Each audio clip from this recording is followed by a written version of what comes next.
Ողջույն սիրելի հայրենակիցներ, եթերում Նանտապանն է։ Եվ այժմ մենք զրուցելու ենք քաղաքագետ, եվրոպագետ Տիգրան Խաչատրյանի հետ։ Ողջույն եմ, պարոն Խաչատրյան, շատ շնորհակալ եմ, որ ընդունել եք հրավերը։ Ես եմ շնորհակալ հրավերի համար։ Կարճ ամփոփենք այս ընթացքը, ընտրությունների ավարտը, եթե կարելի է համարել, որ գործընթացը ավարտվել է, դուք կասեք, համարում եք արդյոք ավարտված թե ոչ, հետընտրական շրջանի մասին խոսենք, դատարանները կարծես թե անգործ չեն մնալու, դրա մասին էլ խոսենք, սաղ ուժերը, բոլոր ուժերը իրար դատի են տալիս, լավ ակտիվ դատի տալու շրջան է։ Փաստացի, ինչ ունեցանք, իշխանափոխություն կամ ընդդիմափոխություն, որի մասին անդադ խոսվում էր, ոնց որ թե տեղի չունեցավ, այո, թե ինչ որ բան այնուամենայնիվ փոխվեց։ Ես ինչպես իմ Facebook-յան էջում էի նկատել, չափազանցված էին բոլոր լուրերը, թե իշխանափոխության, թե միաժամանակ նրա որ ընդդիմությունը, ինչպես էին հայտարարում, որ անցողիկը նույնիսկ չի անցնի, այսինքն բոլորը ըստ էության սխալվել են, ամեն մեկը ինչ որ մի բան կորցրել է եւ ես ընտրություններից մի քանի օր առաջ հենց դա էլ կանխատեսում էի, հաշվի առնելով մեր այս ընտրական համակարգը, երբ նույնիսկ նվազագույն տոկոսներով կարելի է ձևավորել մեծամասնություն։ Այն դոնթի մեթոդը, որ կա, երբ փոշի անոմաձայները եւ ըստ էության ցածր տոկոսներին ավելանում են լրացուցիչ մանդատներ եւ քիչ ձայն ստացած ուժը ձևավորում է մեծամասնություն։ Կամ նույնիսկ հակառակը, երբ քիչ ստացածը, ով չի հաղթարել անցողիկը, եթե 3 ուժ չկա պարլամենտում, նրան էլ են շանս տալի, ինչպես պատիվ ունեմ 21 թվին, անցողիկը չէր անցել, բայց անցավ, այսինքն ասենց հետաքրքիր խառը մի համակարգ է եւ շատ քաղաքացիներ մինչեւ այսօր նույնիսկ այդ տվյալները, որ ցույց են տալիս, խճճվում են, չեն հասկանում, թե ինչպես է այդպես ստացվում։ Այո, իշխանափոխություն չեղավ եւ ընդդիմափոխություն էլ մեծ հաշվով չեղավ, տեղի ունեցավ ընդդիմության մեջ տեղափոխություն։ Պատիմ Ղուլնեմը դուրս եկավ, Քոչյանը զբաղեցրեց Սերժ Սարգսյանի բլոկի տեղը եւ նոր ձևավորված ուժը զբաղեցրեց Քոչյանի տեղը, ինչը ինչ որ առումով սպասելի էր, որովհետեւ ամեն դեպքում Նիկոլ Փաշինյանին հաջողվեց ինչ որ չափով ընտրողների մեջ մտցնել այդ երրագլուխ միասնության թեզը, կապել մեկը մյուսին եւ դա նաեւ դեր խաղաց, որ ընդդիմությունը ինչ որ իմաստով ավելի ձայներ չստացավ, բայց նաեւ ինքը չստացավ սահմանադրական մեծամասնություն, որ իրեն պետք է այս աշխարհակաղակական իրավիճակում կատարել են միջազգային պարտավորությունները, որ ստանձնել է, հա, սահմանադրական հանրաքվե եւ չունենալով փաստորեն 2 մանդատ, եւ դա դրա շուրջ ձևավորվել է ըստ էության պայքար, եթե համարենք, որ վերջնական են ընտրությունները։ Ես չեմ տեսնում հայտարարություն, որ իրենք փողոցային պայքար են սկսում, որպեսզի սա հասնեն նրան իշխանափոխության, ընդդիմությունը դեռևս ըստ էության հակված է մանդատները վերցնելուն։ Նվազագույնը չեղարկեն ընտրությունները, որի մասին էլ խոսվում է, բայց կարծես են ուզում դրան տան, սահմանադրական դատարան դիմեն, բողոքարկեն արդյունքների իրավաչափությունը, բայց ոնց հասկանում ենք, Նիկոլ Փաշինյանը շահագրգռված է, որպեսզի մնա այնպես, ինչպես կա, եւ ես վստահ չեմ, այսինքն այսքանից հետո կարելի է նույնիսկ պնդել, որ կենտրոնական ընտրական հանձնաժողովը ամեն դեպքում ենթարկվում է Փաշինյանի կամքին, որովհետեւ բոլոր այդ կասկածները կան։ Օրենքի խախտում տեսել եք։ Օրենքի խախտում կարող է տարին համապատասխան չգտնենք, որտեղ որն է այս համակարգի արատավոր համակարգերի էությունը, երբ որ տառը պահպանվում է, Սերժ Սարգսյանը ասած թղթերով ամեն ինչ նորմալ է, բայց բոլորս գիտենք, որ տեղի են ունեցել մանիպուլյացիաներ, թվային նկարչություն եւ այլն։ Եվ դրա փաստերը երևացին, այսինքն ակնհայտ է, չէ, որ ահագին ընտրատեղամասերում չէր համապատասխանում արձանագրությամբ թվերը կենտրոնական ընտրական հանձնաժողովի թվերի հետ, դա ինչ է նշանակում։ Եվ կապ չունի, օրինակ ԿՊԱ-ականներին չեն ասում, ավելացավ մեր ձայները։ Նույնիսկ, հա, դրանը հպարտանում են, բայց դա խայտարակություն է, այսինքն ամեն դեպքում կեղծիք է տեղի ունեցել։ Չէ, դե ասում էին մինչև վերջնական արդյունքները հրապարակելը մենք ժամանակ ունեինք, որպեսզի հենց վերահաշվարկ, շտկել եւ այլն, վերջնարդյունքն է կարեւոր։ Այնինչ տեղի ունեցավ, որ ընդդիմությունը իբր ասելով կեղծված է, բայց մեր ձայները ավելացան, բայց նաեւ ընդդիմադիր ուժերի ձայներն ավելացան եւ այնպես ստացվեց, որ ԿՊ-ի սկզբնական հայտարարված 49-8-ը դարձավ 49-7, կարող է մի 600,000 ընտրատեղամասել փորփրեն ստացվեր, որ ԿՊ-ն գնալով իջնում է, այսինքն նաեւ կասկածել էր իհարկե այն շտապողականություն ընտրությունների օրը գիշերը վեր կենալ եւ հայտարարել, որ հաղթել ենք, երբ որ 10-20% դեռ հաշվարկված չէր ու դեմքերի այնպիսի արտահայտության, որ տպավորություն չէր ստեղծվում, որ իրենք այդպես ոգևորված հաղթել են, այնպեսի տպավորություններ, որ իրենք լարված սպասում են տեսնեն ինչ են անելու։ Կենտրոնական ընտրական հանձնաժողովի վրա ճնշումները ակնհայտ դարձան ԲՀԿ-ի հետ կապված, որ սկզբում հայտարարեցին 4%-ն անցել է, հետո պարզվեց չի անցել ինչ որ 3.9 է, հետո ավելի խորացան կասկածները, երբ 3 ընտրատեղամասի արդյունքները հայտարարեցին չեղյալ, վերահաշվարկ, ավելի ճիշտ վերաքվեարկություն չհայտարարեց ԿՀ-ն, ներողություն։ Եվ կենտրոնական ընտրական հանձնաժողովի նախագահին որ հարցնում են, ասում են, դե ամեն դեպքում չէր ազդելու ընտրությունների արդյունքների վրա, բայց ինչն է այստեղ խնդիրը, որ եթե նշանակվեր վերաքվեարկություն, ընդդիմությունը կարող էր մոբիլիզացվել, կոչ անել իր ընտրողներին, գնել եւ ԲՀԿ-ին ձայն տալ, որպեսզի զրկեն ԿՊ-ին, որակյալ մեծամասնությունից։ Այդ վախ ունենալով չհասկացրեցին ըստ էության վերաքվեարկություն։ Այսինքն կասկածների շարքը եւ համընկնումները, այսպես ծերը ծերին հասցնելով, հա, այդ որակյալ մեծամասնությունը քերելը այնքան ակնհայտ է, որ արդեն գրեթե կարելի ասել տեսականորեն օրենքի տառը պահպանել են, բայց ոգով պարզ է, որ գնացել է այդ մանիպուլյացիաները։ Շատ կարևոր է ձևակերպումը օրենքի տառը պահպանել են։ Եթե դուք ասում եք օրենքի տառը ձեր կարծիքն է պահպանված է, ապա բոլոր այդ դիմումները սահմանադրական դատարան, բոլոր այդ պնդումները, որ ԿՀ-ն օրենք է խախտում, սին են։ Սահմանադրական դատարանը կարող է օրինաչափությունը որոշել, օրինակ ընտրական օրենսգիրքը այդ սողանքները թողել է։ Օրինակ ասում է, որ եթե չեն ազդում ընտրությունների արդյունքների վրա, ԿՀ-ն կարող է որոշել ուղղակի չեղյալ հայտարարել եւ դրանք համարել անվավեր։ Ոնց է անվավեր քվեաթերթիկ, չէ՞։ Հիմա ասենք քվեաթերթիկ անվավեր է, հատուկ այդ քվեաթերթիկի համար նորից ընտրություն չեն նշանակել, այդ տրամաբանությամբ իրենք ապօրինի ճանաչված քվեարկությունը ուղղակի համարում են անվավեր։ Այդպիսի կետ կա, որը այդպիսի կետ կա։ Հիմա սահմանադրական դատարանը եւ իրավաբանները պետք է համարեն դա, որ այս դեպքում օրինաչափ այդ կետի կիրառումը թե ոչ, գուցե օրինաչափ չի։ Սա եմ ասում, որ այնքան կասկածներ կա, տառը կարողանում են հիմնավորել, բայց մենք գիտենք, որ օրենքները տարբեր եթեներ ունեն, տարբեր իմպերատիվ նորմեր ունեն, մի օրենք մյուսի համեմատ ունի առավելություն, մի կողմից էլ ըստ էության խախտվում է քաղաքացիների սահմանադրական իրավունքը իրենց կամքը արտահայտել ու նրանց քվեն անտեսվել է, եթե ինչ որ խախտում կար, փաստորեն այդ քվեն համարվեց անվավեր, բայց մարդիկ գնացել քվեարկել են, հիմա ով է մեղավոր, որ այդ քվեն դարձել է անվավեր։ Փորձենք եզրահանգել, ստացվում է փողոցային պայքար, ոնց որ թե չի պատրաստվում անել ընդդիմությունը, բայց իրավական ճանապարհով փորձում է չեղարկել անգամ ամբողջ ընտրությունների արդյունքները։ Դե ես ոնց հասկանում եմ, իրանց երևի չի բավարարում ինչ որ իմաստով իրավական բան, այսպես բազա, ուզում են հարստացնել դա, ապացուցել, որ այդպես է, նոր սկսել, որ մարդկանց մոտ կասկած չմնա, որովհետև հատկապես այս սեզոնում ֆիզիկական պայմաններն էլ հաշվի առնելով շոկ եւ այլն, օբյեկտիվորեն հասկանում են, որ դժվար է փողոցային պայքար գնալ։ Այսինքն իրենք կարող է սկսեն աշխատելը, տակ պահել, տակ 9-րդ գումարումը գումարվի, այսպես ասած ազգային ժողովի, դա էլ հենց այդ սեպտեմբերն է, հա, որի մասին անդադ խոսում են։ Որ պետք է լիներ պատերազմ թե ինչ։ Չէ, պատերազմ չէ, խժդժություններ, ինչ որ չգիտեսի ինչ պետք է լիներ սեպտեմբերին, անգամ երբ որ ես իմացա, ես կարծում դեկտեմբերի ձմռան ամիսներից սկսած էին ինչ որ սեպտեմբեր մատնանշում, ես ասում եմ հուլիս կա, օգոստոս կա, հենց հունիս կա,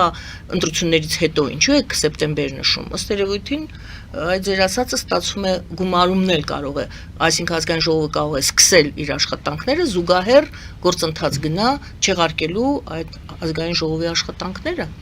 Դա կարող է այդպես լինել։ Սեպտեմբերի նաև միֆը ինչ է դեր կապված, միֆ չասեմ այդպես աժոտաժը, Նիկոլ Փաշինյանը հայտարարեց, որ եթե ինքը չստանա սահմանադրական մեծամասնություն, սեպտեմբերին կլինի աղետաբեր պատերազմ։ Հիմա ինքը չի ստացել սահմանադրական մեծամասնություն։ Բայց ասում է խաղաղություն, չի ասում։ Դե հիմա այդ թեզով նա ինչ որ մարդկանց գիտեք նաև իրավունքի մեջ գոյություն ունի այսպիսի հասկացություն, դու չպետք է արհեստականորեն ազդես մարդու ազատ կամ արտահայտության վրա, երբ որ դու շանտաժով վախի մտնոլորտով նրան ուղղորդում ես ինչ-որ մի բան, դու ըստ էության նրա ազատ կամ արտահայտության վրա բռնանում ես։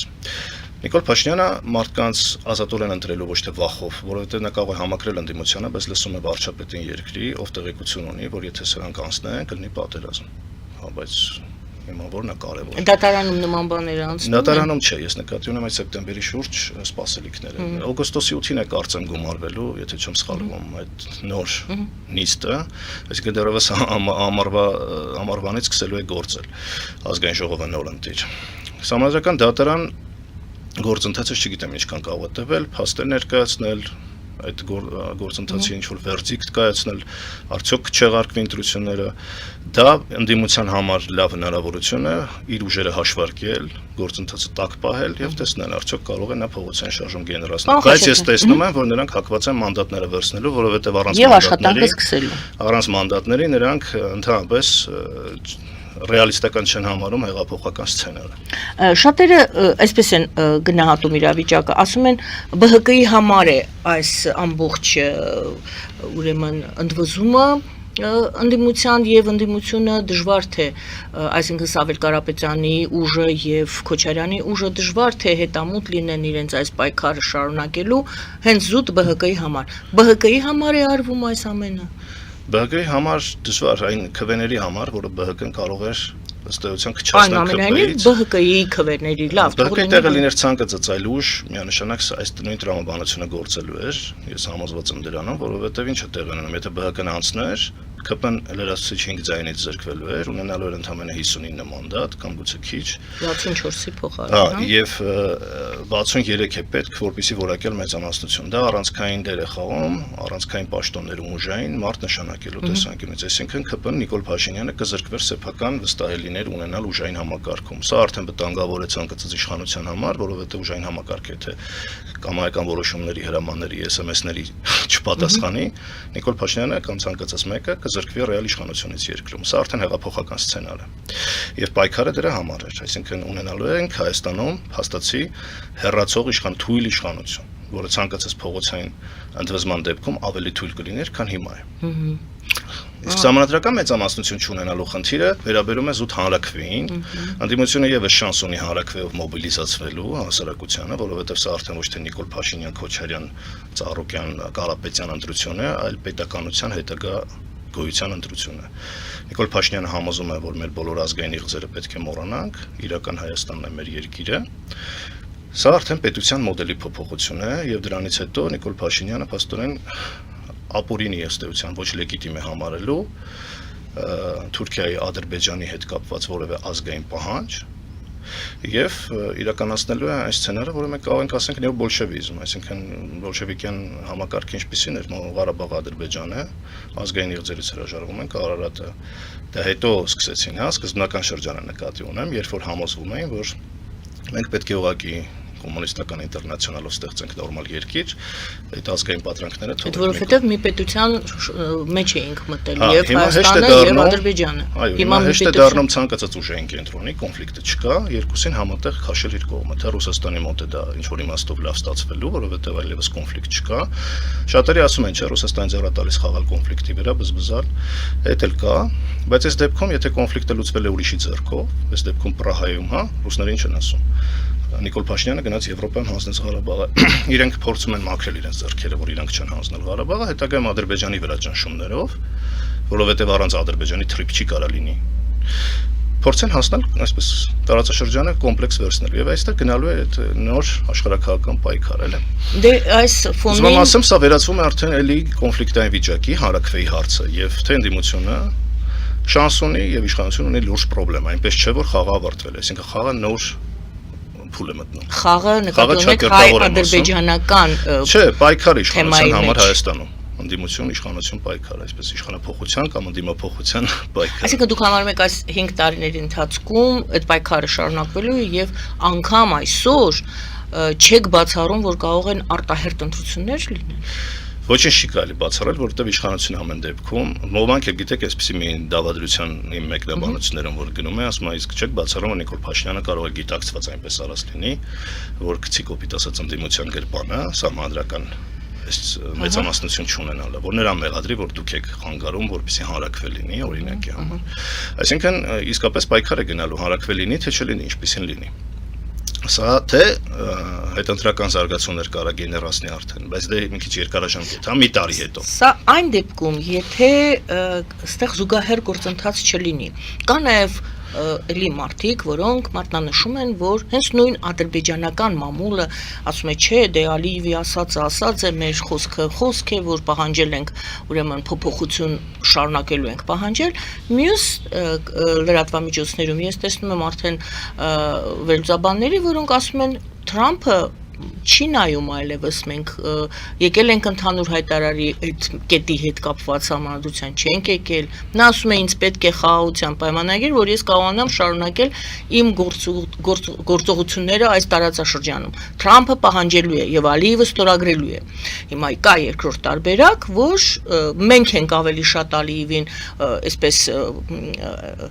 սկզբունքային դարձնում ավելի սկզբունքային ենք իրեն դարձնում քան ինքը կա շատ հնարավոր է որ ինքը հետ կանգնի այդ համանդրության պահանջից փոփոխության պահանջից դե դա լծակ է Հայաստանի վրա մաքսիմալ զիջումներ կորզելու եթե ստացվի այնպիսի իրավիճակ որ Ալիևը հասկանա որ դրանով ինքը ոչ մի խնդիր չի լուծում եւ այս պրոյեկտը ընդհանրապես իր կապվելու Նախիջևանի հետ ձախողվում է իհարկե դա հանց կկատարի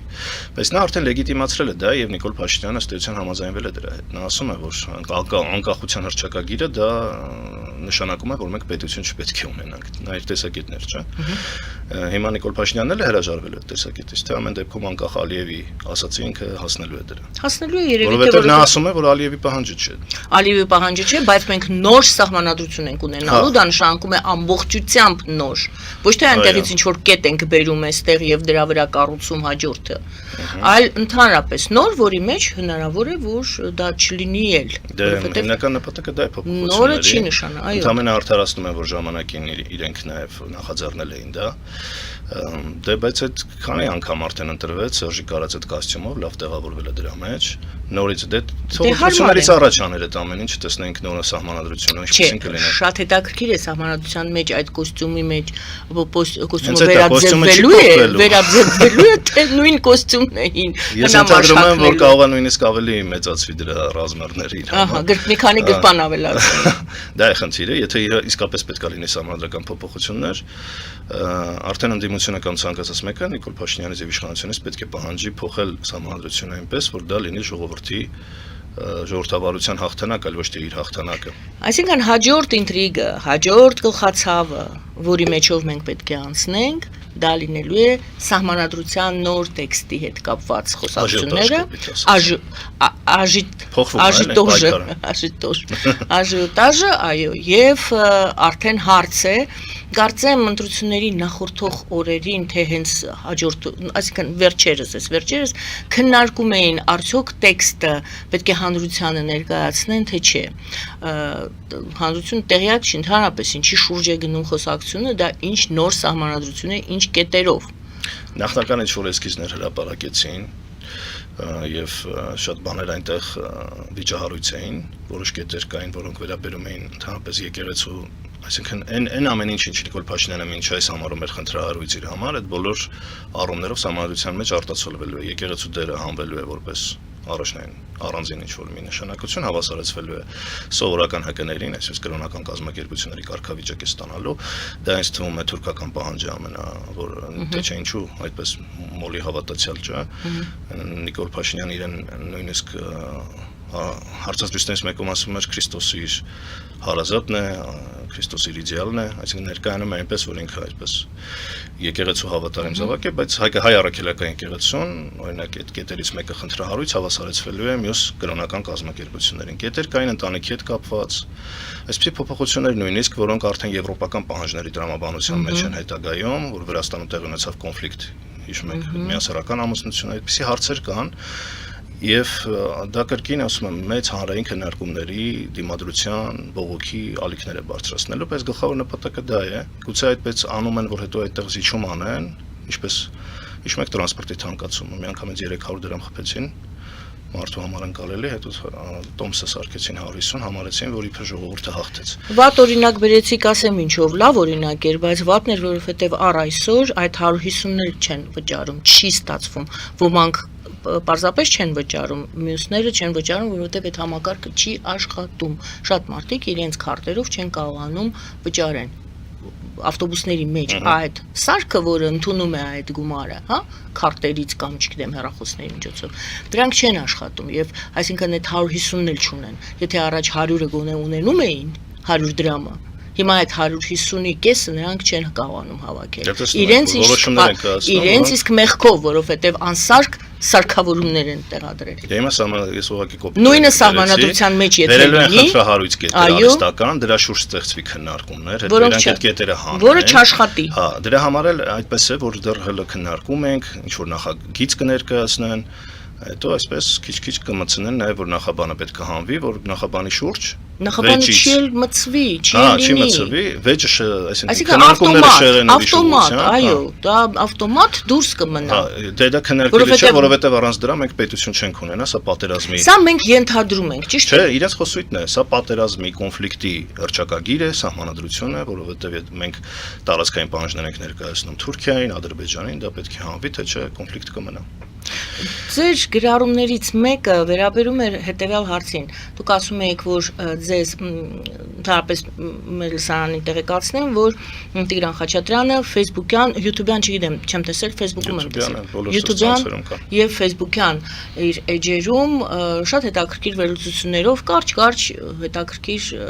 նկատառումներ, դիտարկումներով է հանդես գալիս եւ մեկը ուրեմն դուք անդրադարձել եք ձեր ուրեմն մեկնաբանություն գրողներից մեկի հարցին կամ մի քանիսի դուք ասացիք ինձ հարցնում են կամ հարց են բարձրացնում այդ ոնց 49% հավաքած ուժը տվյալ դեպքում քաղաքապայմանագիրը ունենում է 64 մանդատ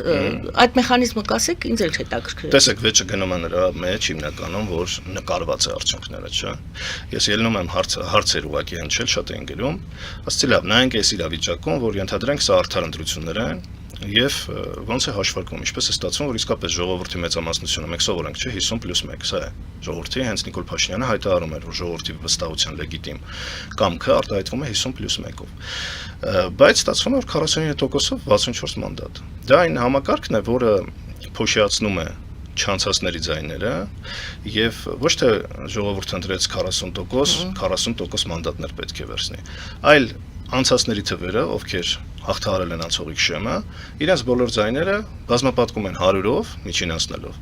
որպեսզի բաշխեն մանդատները 105-ի մեջ այդ, նվազագույնը 101 պատգամավոր պետք է լինի, գումարած 4 այդ անձեռմխելի ազգային փոքրամասնությունների մանդատները։ Եվ հետաքրքիրն այն է, որ հենց այդ ազգային փոքրամասնությունների մանդատներն էլ դրվում են հիմնականում հաղթող ուժին, եւ եթե օրինակ այդ նորմը չլներ ազգային փոքրամասնությունների, անգամ այս ընտրություններով Նիկոլ Փաշինյանը կրկին չուներ որակյալ մեծամասնություն, ընդամենը 61 մանդատ էր ունենալու, 3-ն է գումարվում, դառնում 64։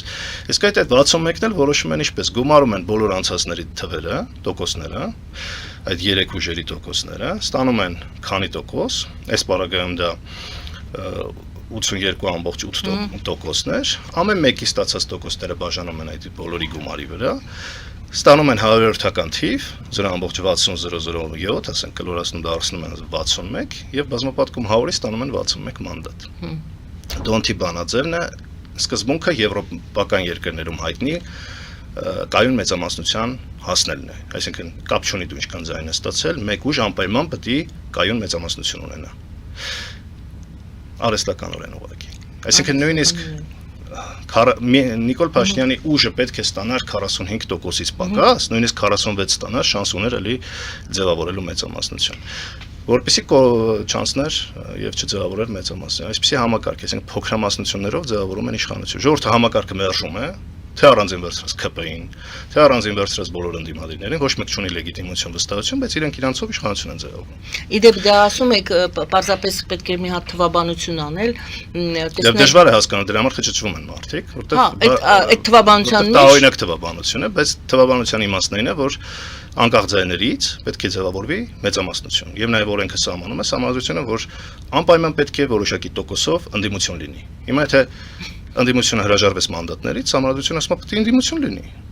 Ինչ են անելու։ Օրինակ առաջանումը չեք դաժան, օրենքը չի կարգավորում ինչ պետք է լինի։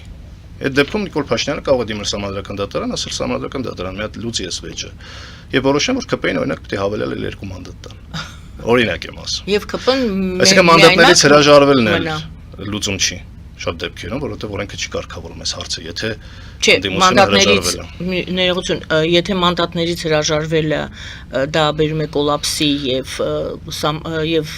ազգային ժողովը լուծարվում է։ Մեծամասնությունը շարունակում է կառավարել, բայց օրինակ եթե հանրաքվեի բերդրվի հարց, չի լուծվում ոչ։ Չէ, հարցեր կան, որ առաջանում է ճգնաժամ։ Հիմա հանրաքվեի պետք է դրվի հարց, չի բավարարում, համազգական մեծամասնություն չունի։ Ու ընդդիմություն չկա ազգային ժողովում, որ պետք է համոզել, որ կողմ քվեարկի։ Մարդը կարա լինի Նիկոլ Փաշինյանին դեմ, բայց մտածի, որ Սահմանադրությունը կարելի է անցկացնել օրինակ։ Այսինքն պարտադիր չի, որ Դավաճանի իր թիմին անցնի Նիկոլ Փաշինյանի կողմը, որովհետև մեր օրենքը ասում է, որ падգամավորը առաջնորդվում է իր խղճով ու համոզմունքներով։ Մարդը կարող է համոզված Նիկոլին դեմ է, բայց նաև համոզված է, որ Սահմանադրության հանրաքվե պետք է լինի։ Եվ երկու ձայն օրինակ գնա նրանց, այսինքն այդ ռիսկն էլ կա, երբ որ մանդատներ վերցնեն, բայց նաև կա ռիսկ, եթե մանդատներից հրաժարվես, մարդը կդիմի Սահմանադրական դատարան, որտեղ Սահմանադրական ճգնաժամ առաջանում, պետք է լինի ազգային ժողովում ընդդիմություն, դա է պահանջում օրենքը։ Սահմանադրական դատարանն էլ արդեն կարելի է ենթադրել ինչ որոշումներ կկայացնի, որովհետև մեր երկրում դատական համակարգը ամեն դեպքում անկախ չէ։ Շնորհակալ եմ, Գովազդ Քաթարյան եթերում, որից հետո մենք կխոսենք Ֆիդանի հանդիպումների մասին Լավրովի հետ հանդիպեցին, Պուտինի հետ կարծեմ այսօր են հանդիպելու եւ նրանք եւ Թուրքիան եւ Ռուսաստանը, չգիտես ինչու նորից խոսում են 3 գումարած 2-ի մասին, գիտենք որ Ռուսաստանն էլ ողջունեց հայ-թուրքական հարաբերությունների կարգավորումը եւ էլի 3 գումարած 3-ի շրջանակներում համագործակցությունը կարևորեց։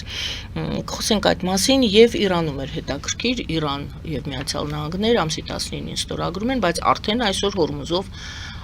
անցան իրանական նավթատարերը։ Գովազդ եթերում սիրելի բարեկամներ, շարունակենք զրուցել պարոն Խաչատրյանի հետ, մնացեք մեզ հետ։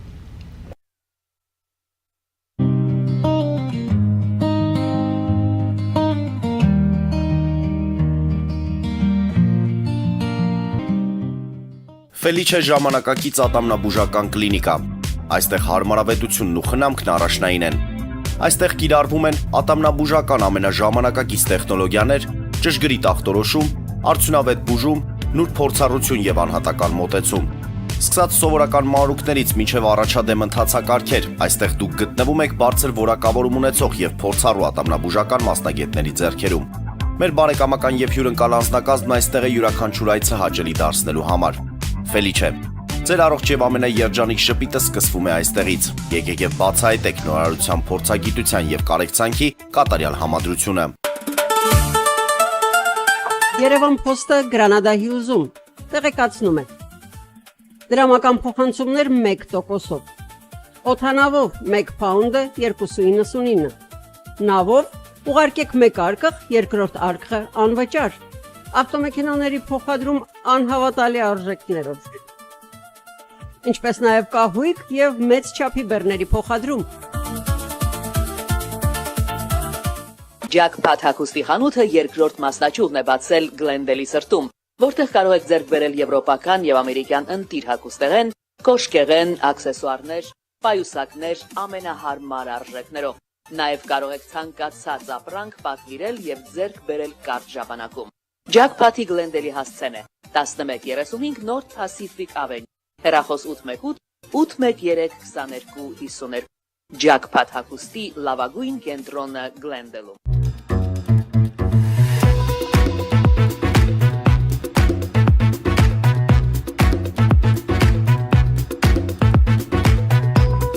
Արարատ ռեստորան, ընտանեկան եւ ընկերական ժամանցի լավագույն հասցե, սիրված արտիստներ, հյուրընկալ մթնոլորտ, հարուստ ճաշացան, անմահական խորտիկներ։ Արարատ ռեստորան, հասցեն անփոփոխ, սիրով սպասում ենք ձեզ։ Լավագույն պաղպաղակ, բնական, համեղ եւ մատչելի գներով պաղպաղակը կարող եք ձեռք բերել բոլոր հայկական խանութներում։ Պահանջեք հայկական պաղպաղակ, Թամարա պաղպաղակ։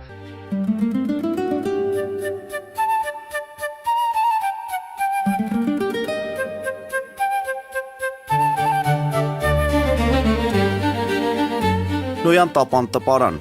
Նոյան տապան հրատարակչություն, շարվածքից մինչև տպագրում, զանգահարեք, գրեք, այցելեք,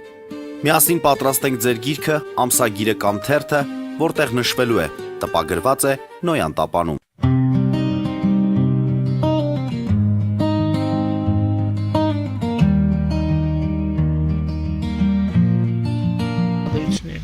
Սիրելի բարեկամներ, հիշեցնեմ, որ քաղաքագետ Եվրոպագետ Տիգրան Խաչատրյանի հետ ենք զրուցում եւ այսպես պարոն Խաչատրյան այս օրերին Թուրքիայի եւ Ռուսաստանի ուրեմն ղեկավարությունն է հանդիպում արտգործնախարարների մակարդակով եւ Պուտինի հետ է արտգործնախարարը հանդիպելու Թուրքիայի, նրանք խոսում են հարաբերությունների կարգավորման մասին Հայաստանի հետ Թուրքիայի եւ Թուրքիայի համատեղ Լավրովի կարծեմ ասուլիսի ժամանակ էր, այո, Ֆիդանը ասաց, որ հողի վրա նա տեսնում է, որ Հայաստանի եւ Ադրբեջանի հարաբերությունները որքան են լավանում եւ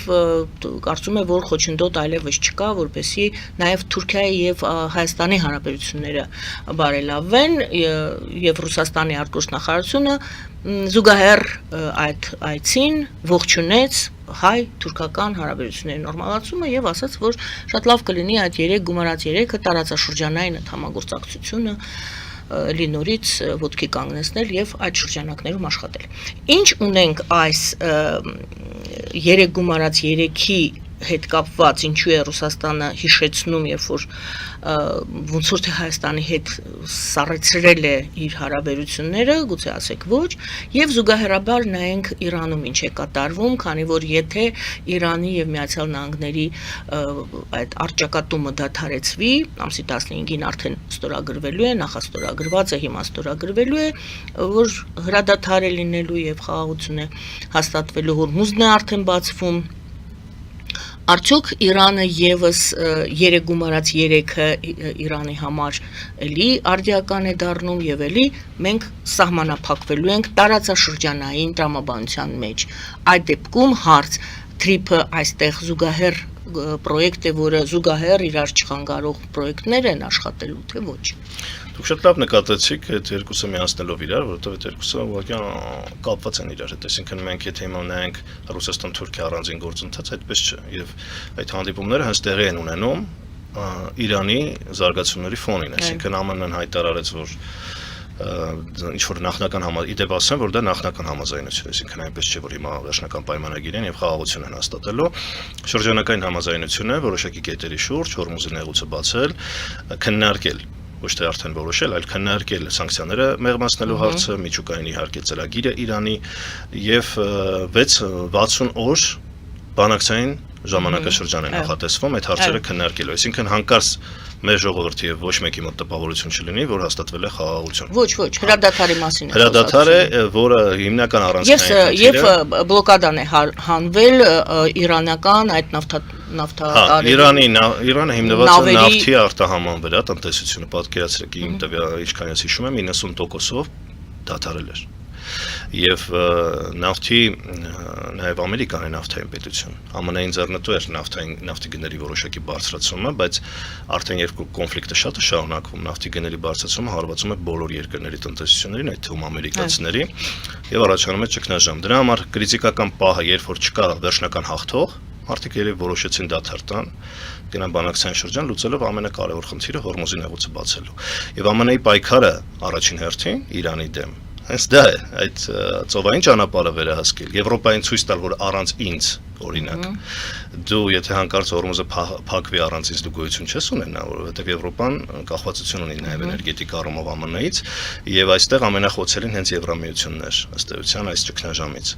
որովհետև տրանզիտը փակվում էր։ Եվ նաև նշեցիք TRIP-ի առումով, սա ցամաքային այլընտրանքն է, ըստ էության, հիշում եք, ես ասում եի, որ Հայաստանին կարող է ներքաշել Իրանի դեմ այս գործընթացին եւ ինչ որ առումով սա նաև մեր համար է լավ նորություն, որովհետեւ չեզոքացվում է այն ռիսկը, որ TRIP-ը կարող էր պլացդարմ դառնալ Իրանի դեմ եւ մենք ակամա ներքաշվենք այս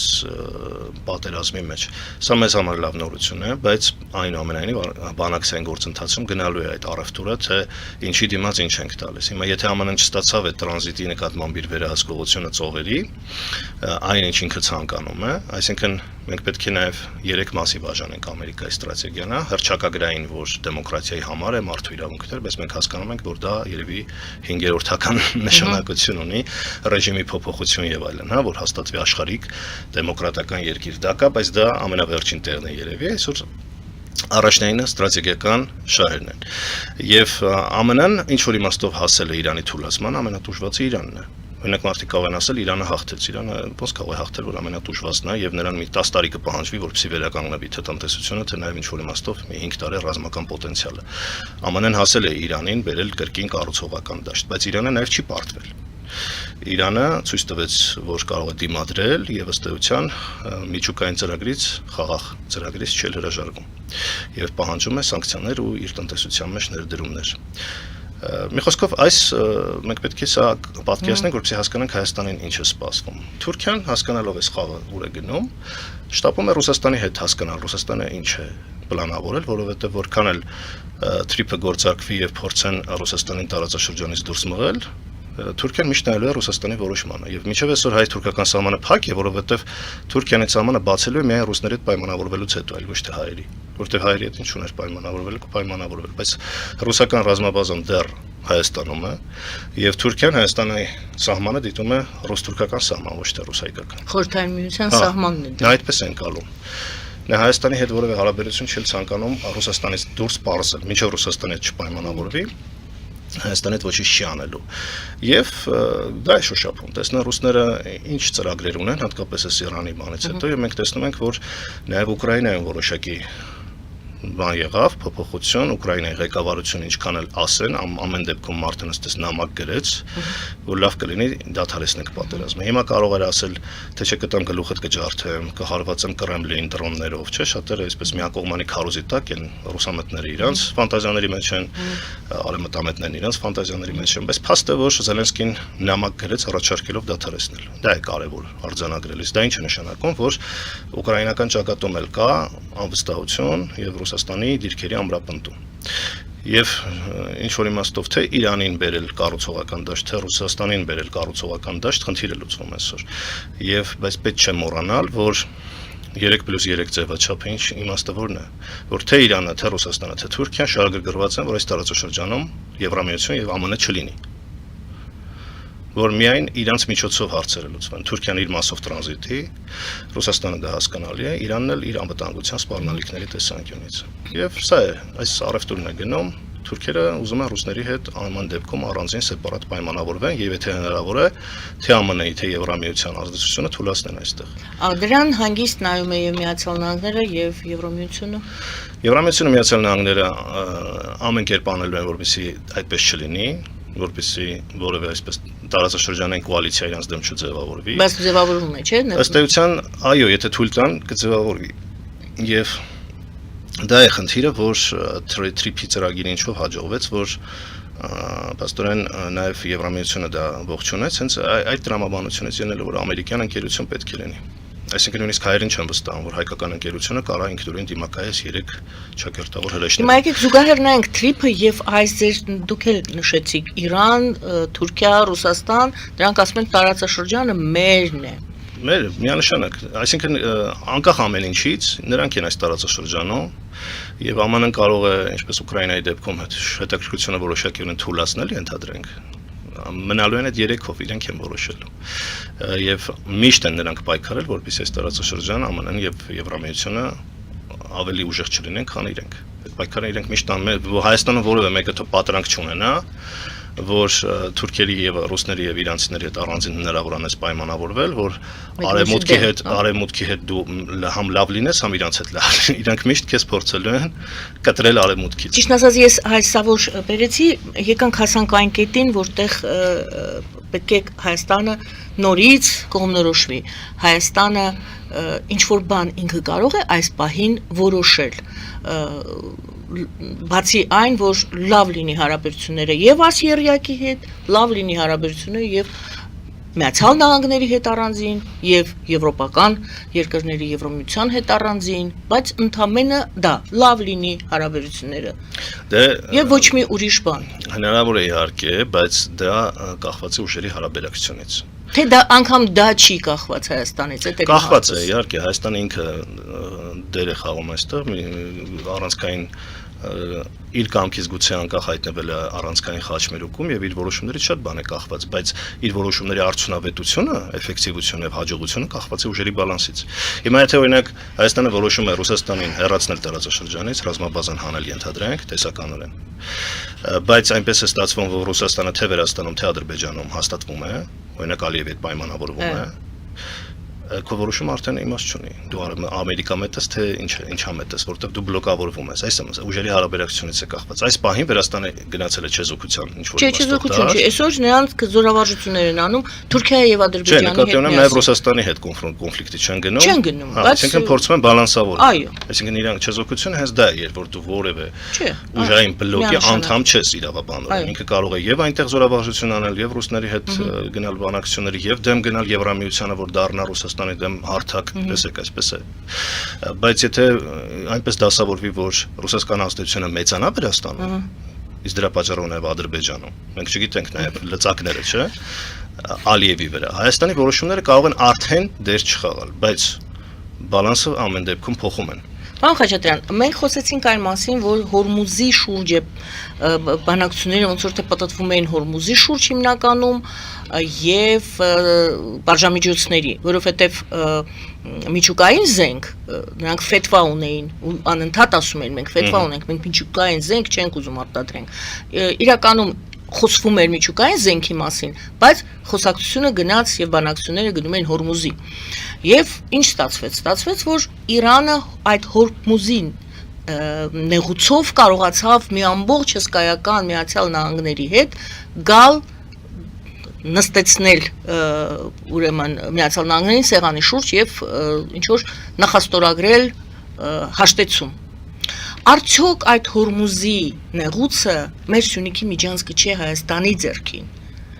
Արդյոք Հայաստանը ունի այդ Հորմուզի նեղուց կոչված Սյունիքի միջանցքը եւ նա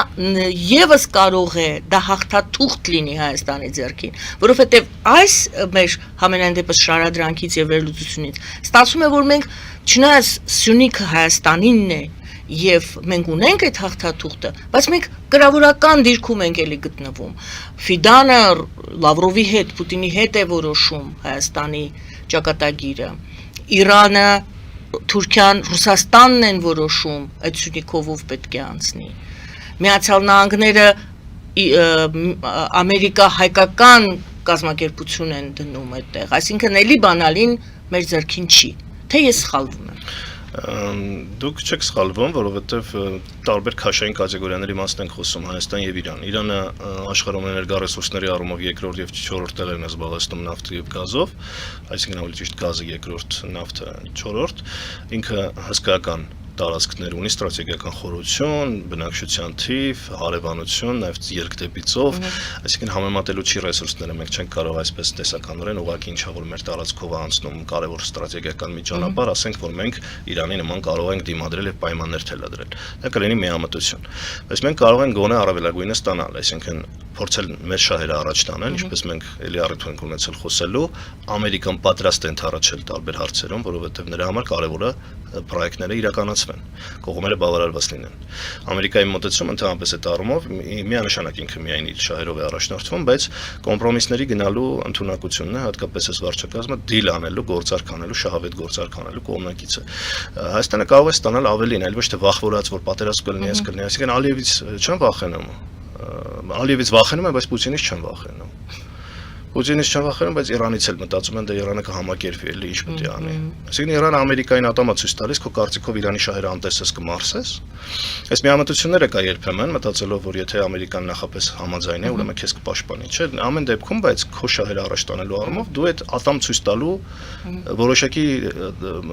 լյուֆտ ունես, բայց նես չէ, որ ասես չէ, ես չեմ անելու, դու կմարսես։ Այդ դա է խնդիրը եւ այդ բալանսը, այդ փոփոխությունը բալանսի տարածաշրջանում պետք է ես կասկածում եմ, որ լավ են գիտակցում, որովհետև ամեն կերպ շահում է միայն Ադրբեջանը, Հայաստանի շահը գնալով պակասում է, միայն մեզ ասում են խաղաղությունն է ձեր շահը։ Այսինքն գոհ եղեք, որ մենք ձեզ չենք սպանում, բայց մնացածը ինչ որ մի քանի ներդրումներ կլինեն, որի շահավետությունն էլ հաշվարկված չէ, ասենք ասում են 5 միլիարդ ներդրում, չէ, բայց այդ 5 միլիարդի քանի տոկոսն է գնալու մեր պետական բյուջե կամ ազդելու մեր ժողովրդի գրպանի վրա։ Մենք տեսնում ենք նոր ձևավորված իշխանությունը բերում է այնպիսի որոշումներ, որ գնում է թանկացումների ամեն ինչ։ Այսինքն պետք է ընտրություններից հետո մենք ավելի լավ բաներ ակնկալենք, չէ, բայց բարձրացնում են ակցիզային հարկերը, շուտով վառելիքի եւ մնացած ապրանքների, որը մեծ սպառում ունեն, մարդիկ իրենց գրպանի վրա զգալու են, այսինքն որն է մեր ժողովրդի նյութական օգուտ, այսինքն քանի տոկոսն է օրինակ թրիփի մեր գրպանի վրա երևալու։ Դա բարձ չէ։ Եվ սա է խնդիրը, որ նաև լեգիտիմություն պետք է ունենա մեր երկրի ներսում, ժողովուրդը իսկապես դրան պետք է հավատա, այլ ոչ թե ուղղակի մենք դառնանք խաղալիք եւ ով մեզնից ինչ կարողանա կորզի, ինչա որ խաղաղություն լինի։ Խաղաղությունը ինքնանպատակ չի լինում, խաղաղությունը պետք է բարիք բերի։ Կարելի ասել, որ հիմա մենք գտնվում ենք այն կետում, որտեղ Հայաստանի դիվանագիտության աշխատանքից մեծապես կախված է, որ ուղղությամբ կգնա։ Մենք կկարողանանք այդ բանալին գոնե, չգիտեմ, ունենալով հանդերձ իսկապես Սյունիքի միջանցքը։ Դե մենք պետք է այդ միջանցք բառը չօգտագործենք, որովհետև ինձ թվում է Սյունիքի ճանապարհը, այո, համաձայն եմ ձեզ հետ։ Դե գոնե իրենք ասում են Զանգեզուրի միջանցք չակերտավոր։ Չէ, դե համաձայն եմ, Սյունիքի ճանապարհը։ Այդպես է, միջանցք, այսինքն նկատի ունեն աշխարհի մի ծայրը մյուսին կապող ճանապարհ, կամուրջ։ Իրավաբանորեն մենք դեռ ոչ Լաչինի միջանցքի հետ ենք համատում, որ արտատարածքային։ Ի սկզբանե այդպես է եղել, դրա համար ճիշտ եք, միանշանակ համաձայն եմ, ավելի լավ է ոչ թե անգամ ճանապարհ, այլ կամուրջ, որովհետև կապող է։ Եվ կարող է Հայաստանի ի նպաստ Հայաստանի գնալ, այս կետից սկսած, կարող է ի վնաս Հայաստանի գնալ, կարող է ի վնաս Հայաստանի գնալ։ Միանշանակ կարող է գնալ, որովհետև եթե Հայաստանը տեսեք, տեսականորեն ինչ են սցենարները։ Այսինքն բոլոր սցենարները պետք է վառ սցենարները պետք է մշակվի, որ իմանաս, օրինակ տեսեք, ընդդիմությունը սցենար չուներ, որ եթե sense քին ինչ պետք է անեմ։ Ինչը հիմա քննարկում են։ B, C, D սցենարներ, ասենք թե լավ, ամեն ինչ լավ է, բայց կարող է նաև վատ լինել ինչ-ինչ հանգամանքների բերումով։ Հիմա ենթադրենք Ուկրաինայի նման ամերիկան որոշում է, որ առժամանակ Իրանը տարածաշրջանը հետաքրքիր չի եւ ակտիվները այլևս հետաքրքիր չեն, եկամտաբեր չեն ենթադրենք, որովհետեւ Իրանի հետ պայմանավորվել է, որովհետեւ իր համար թրիպը կարևոր է, Իրանին բլոկադայից ցամաքային առումով եմ ասում, ծովայինը առանձին թեմա է, ցամաքային կապվածությունը, ընդհանրապես աշխարհաքաղաքականությունը դա կոմունիկացիաների մասին է առաջին հերթին, թե ոնց է հարուստ ռեգիոնը կարողանում ռեսուրսներ ունեցող ռեգիոնի հետ կապ ունենալ։ Օրինակ Ռուսաստանը որպես կայսրություն ինչի է պայքարում հիմա Ուկրաինայի համար, որտեղ առանց Ուկրաինայի իր կապվածությունները կոմունիկացիոն եւ այն ռեսուրսների ռեգիոնի հետ, որ ինքը ունի, կտրվում է։ Հարցը միայն այն չէ, որ Կիևից ավելի հեշտ է խփել Մոսկվային, հարցը նաեւ կենսական այդ կապերն են, տրանզիտ ճանապարհներն են։ Եվ մենք խոսեցինք այն մասին, որ փաստորեն հարցը նրան էր վերաբերում, թե արդյոք Հայաստանը կորցնելու բան ունի։ Կորցնելը նա կարող է լինել, որ Ամերիկան կորցրեց հետաքրքրությունը, կարող է ուղղակի այս ընկերությունը վաճառել թուրքական կարող է եւ բանալին ունենա կրկնօրինակ, այդ էր իմ հարցը։ Սյունիքի բանալին մեր ձեռքում մնա, մենք կարողանալու ենք մինչև վերջ պահել, թե դուպլիկատ են անելու եւ մենք ամենավստահելի գործընկերը ով է այս տարածաշրջանում։ Ես չեմ ուզում ասել։ Թուրքիան է։ Ենթադրելի է, չէ՞, որ սա ենթադրվում է, որ կարող է անցնել թուրքական արդեն, որովհետև Թուրքիան նաև գարանտն է այս տարածաշրջանում ամերիկյան շահերի ընդդեմ Ռուսաստանի եւ Իրանի։ Այստեղ է վտանգը։ Այդ վտանգը պետք է բացառել ի սկզբանե։ Այսինքն ամերիկացիները պայմանավորվել, որ մենք այս պետության հանդեպ ունենք էգզիստենցիալ սպառնալիքներ։ Գիտեք ինչ, եկեք տեսնենք։ Անբավեր է լինելու, եթե դուք հանկարծ Թուրքիայի հետ գնաք մեզնից անկախ համաձայնությունների։ Նույնը Ռուսաստանի հետ։ Նույնը Ռուսաստանին, ինչու ոչ, բոլորին։ Միացյալ Նահանգները Ռուսաստանի հետ։ Տեսնենք, եթե Ուկրաինայում ինչպես է վերջանում եւ Թրամփը կարող է թրիփը փոխանակել այլ բանի հետ։ Այլ բանի հետ։ Շնորհակալ եմ։ Կհետևենք, կտեսնենք, քննարկենք քաղաքագետ Եվրոպագետ Տիգրան Խաչատրյանի հետ ենք զրուցում, շատ շնորհակալ եմ, պարոն Խաչատրյան, շնորհակալություն սիրելի հայրենակիցներ, զրուցը վարում էի ես Գայանե Առաքելյանս, բարին ընձեզ։